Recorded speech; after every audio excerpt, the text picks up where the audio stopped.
you get when the people behind the 911 GT3 and GT2 RS are let loose on Porsche's biggest and heaviest model? Well, you get this thing, the Cayenne Turbo GT. Now, on paper, it doesn't make any sense whatsoever because it weighs over 2 tons and you sit far too high up for it to be a proper sports car.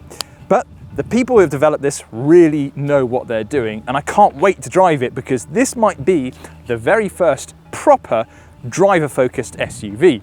Now, before we get into the review, if you like what you see, why not give us a thumbs up and subscribe for more awesome videos just like this one.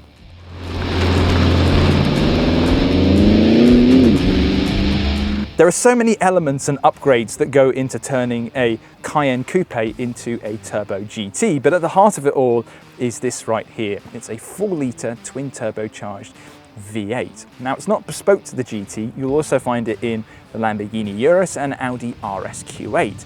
But unlike those models, which have them built in a factory somewhere in Bulgaria, Porsche actually builds this in Germany, and they upgrade it as well. So we've got a new timing chain, pistons and conrods, to name but a few.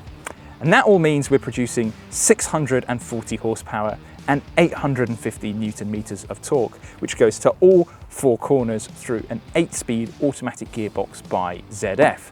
Now, it's not quite on par with a Lamborghini Urus in terms of outright power, nor is it actually the most powerful Cayenne in the range. That goes to the Turbo SE Hybrid. However, it'll still go from 0 to 62 in 3.3 seconds, and it sounds absolutely insane.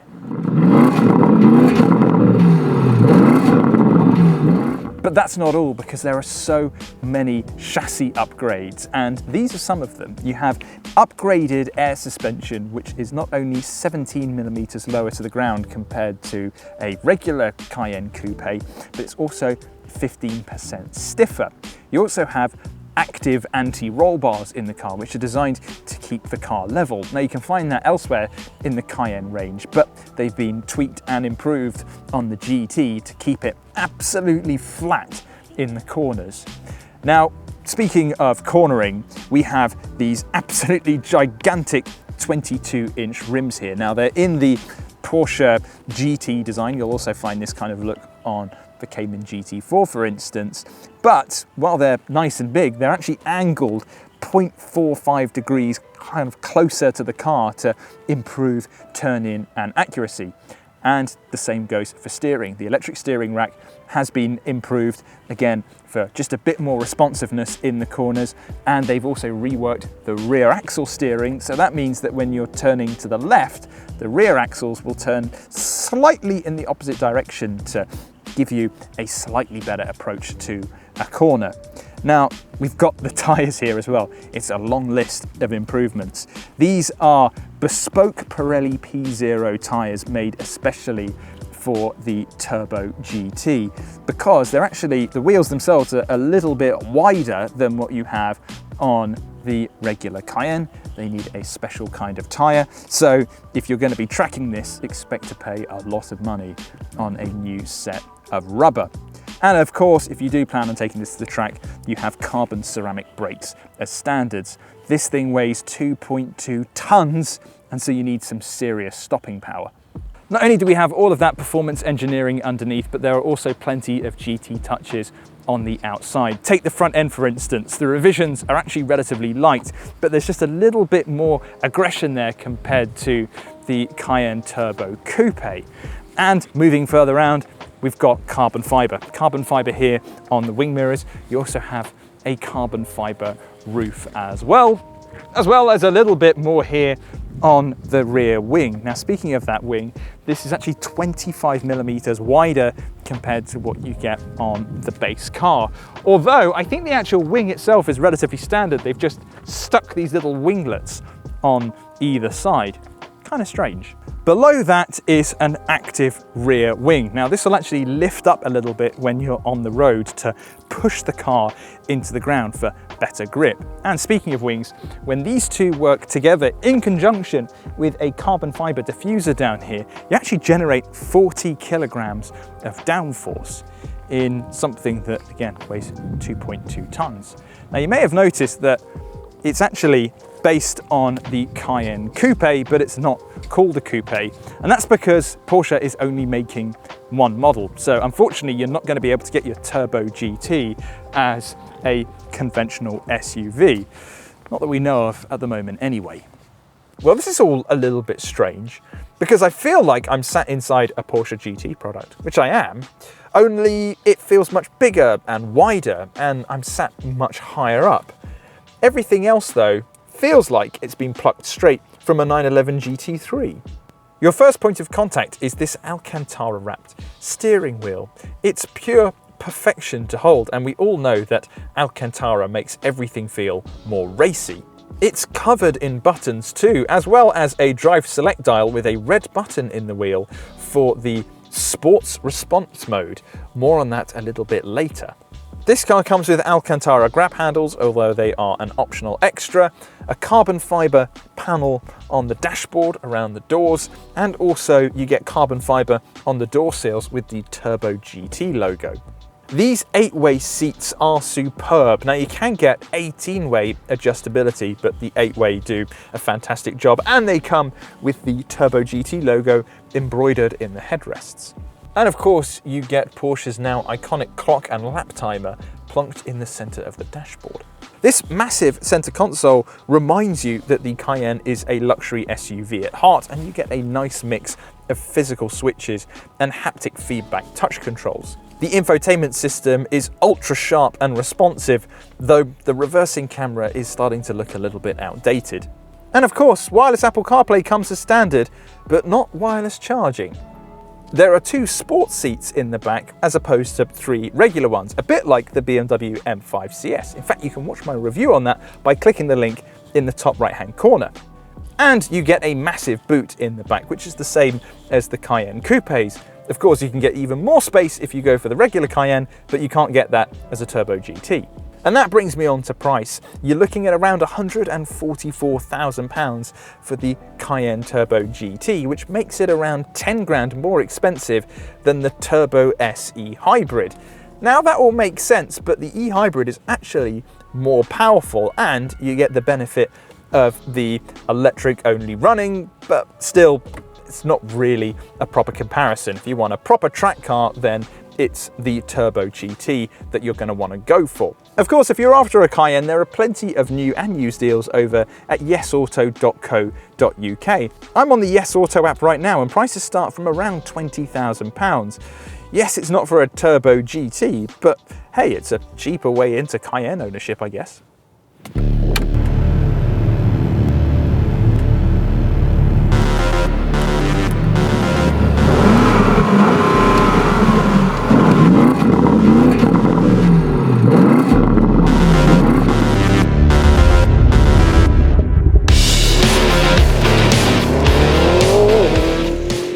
There are so many manufacturers that claim they've made a proper supercar SUV or super SUV, and a lot of them just feel like they're glammed up versions of pretty regular crossovers, really.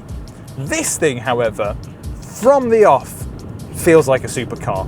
And you know, the first thing that really strikes you when you get into the Turbo GT isn't necessarily its straight line performance, but the way that it feels like a GT car. Not Grand Tourer, I mean Porsche GT.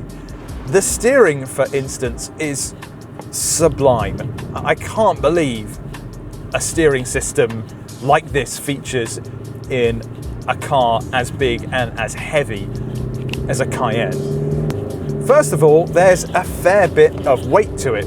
So when you are turning, it feels like you're actually maneuvering the car rather than just kind of guiding it like a lot of other performance SUVs.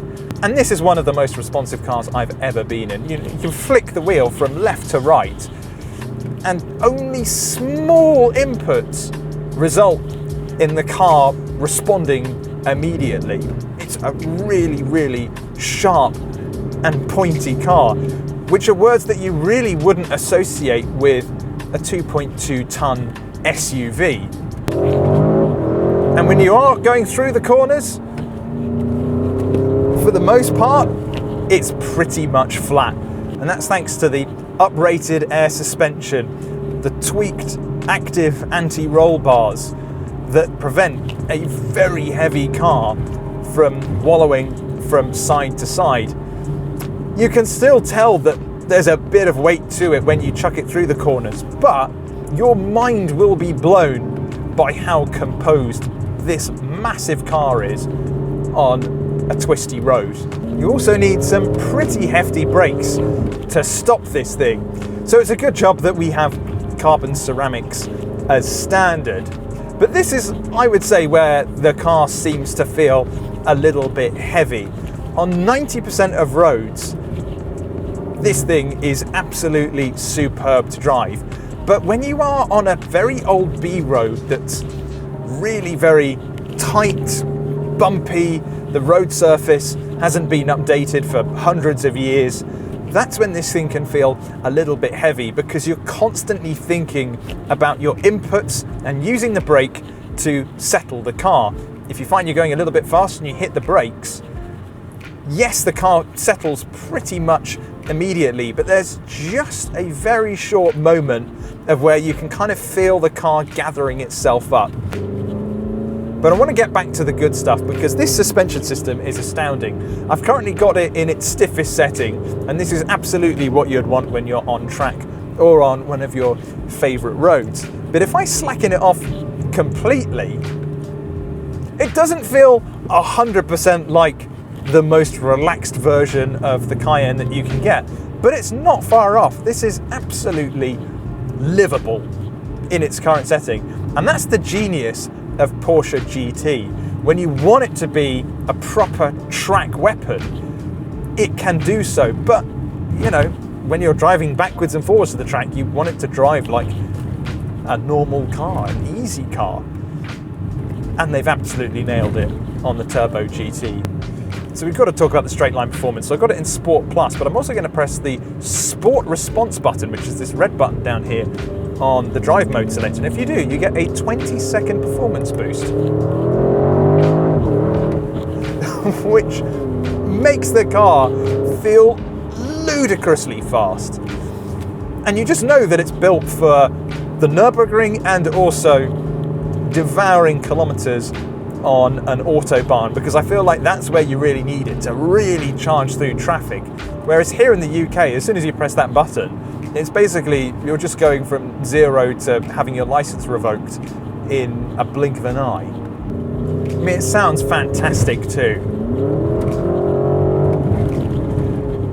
You know, this engine, like I mentioned earlier, has featured in so many other products within that VW group, but it does feel a lot more special in here. Yes, there's kind of been lots of little upgrades, but it all culminates in one huge improvement, and that goes across the chassis as well. But this motor feels really quite special. Something that you're not really used to getting in a GT product, because before, well, they've almost been exclusively flat sixes. And I think it works with this kind of car because it's a bit of a brute, and therefore you kind of want that brutish engine under the bonnet. So is the Turbo GT a blunt instrument, or does it deserve the GT name? Well, yes, it is extremely fast in a straight line, like lots of other super SUVs, but this is the only one that you can actually enjoy in the corners. And that's why I think it sits above the likes of the Lamborghini Urus and Audi RS8, both of which are extremely quick cars, but they don't give you that level of feedback that you get in the Turbo GT. And so if you want an SUV that's a proper driver's car, the Turbo GT is absolutely where it's at. This has been really quite an eye-opening experience. It's not perfect, but it's a proper GT car, a proper Porsche GT car. This is a tricky one. Not because the Turbo GT is bad by any means, it's just making me rethink what's possible within the laws of physics. Now, I think if you're after a proper driver's family car, then a BMW M5 CS is better. But if you need an SUV and you want it to drive like a supercar, this Turbo GT is absolutely the best in the business, and it trounces the likes of the Lamborghini Urus and RS8. And you know what? I think it really deserves that GT badge as well. Now, if you're after more SUV news and reviews, then be sure to head over to yesauto.co.uk.